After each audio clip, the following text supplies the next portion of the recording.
The restaurant was buzzing with laughter and the clinking of silverware against fine china. The place catered to the elite, men in tailored suits and women adorned in shimmering jewelry. Behind the counter, a young waitress, Emily, moved swiftly, her tired eyes betraying her exhaustion.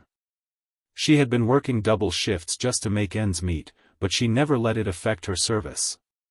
That's when the door creaked open, and an elderly man in ragged clothes stepped inside.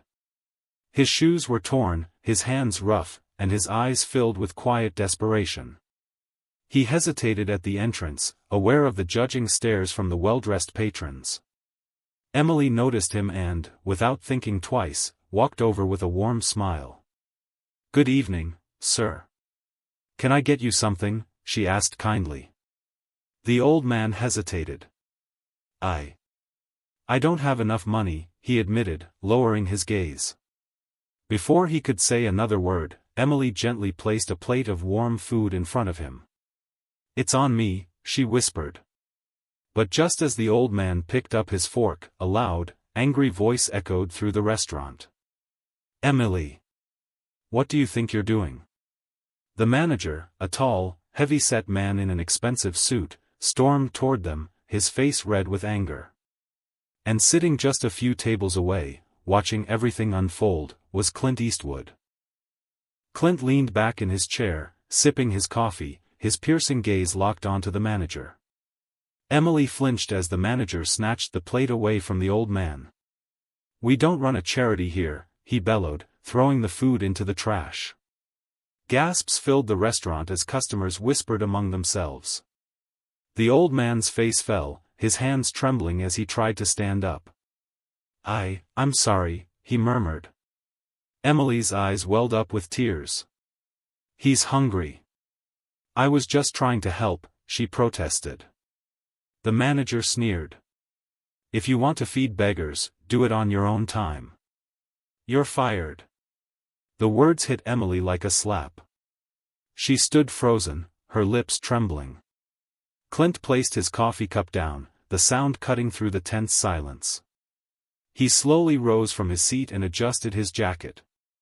"That's a hell of a way to run a business," he said, his deep voice commanding attention. The manager turned toward him, his arrogance unfazed. "And who exactly are you?" he scoffed. Clint took a step closer, his eyes cold as steel.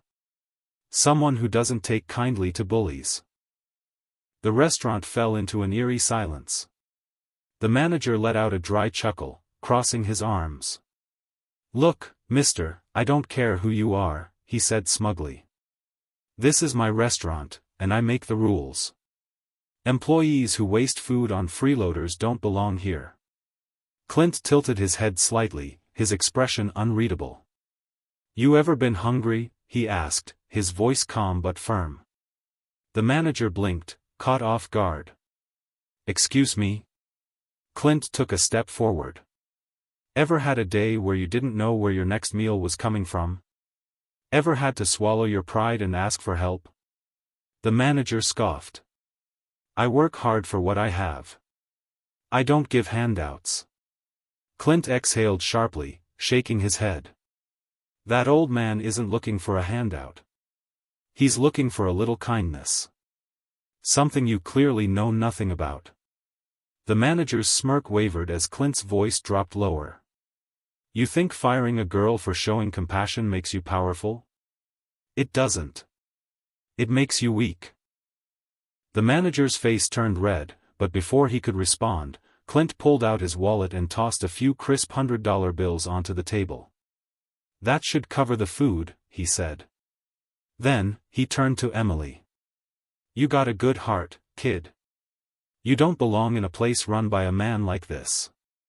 Emily wiped her tears, looking at Clint in shock. The old man, still standing near the door, hesitated. Clint turned to him and gestured toward an empty chair at his table. "Sit down and eat, sir," he said with a small nod. The manager opened his mouth to protest, but Clint shot him a look so sharp, so full of authority, that he fell silent. The whispers among the restaurant guests grew louder. Some nodded in approval, while others looked at the manager in disgust. "You should be ashamed," one customer muttered. "She was just trying to help," another said. The manager's arrogance cracked under the weight of the judgmental stares. For the first time, he looked unsure of himself.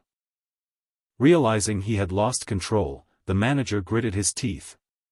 "Fine," he muttered. "He can eat. But that doesn't change anything. She's still fired."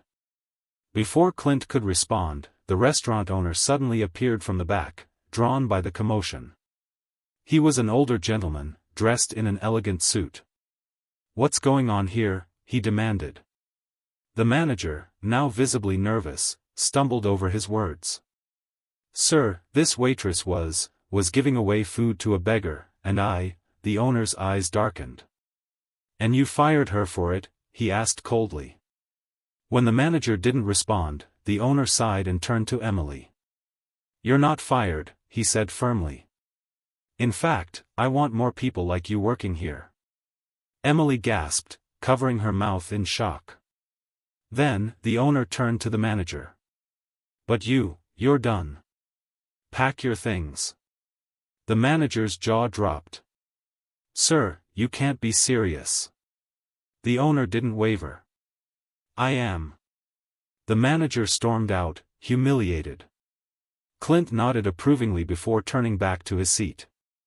The old man sat down, his hands still shaking as he picked up his fork. Emily, tears of joy in her eyes, gave Clint a grateful smile. "Thank you," she whispered. Clint simply tipped his hat. "The world needs more people like you," he said. As he sipped his coffee, the entire restaurant watched in awe, forever remembering the day Clint Eastwood taught them all what true strength looked like. If this story inspired you, don't forget to subscribe and hit the bell icon for more.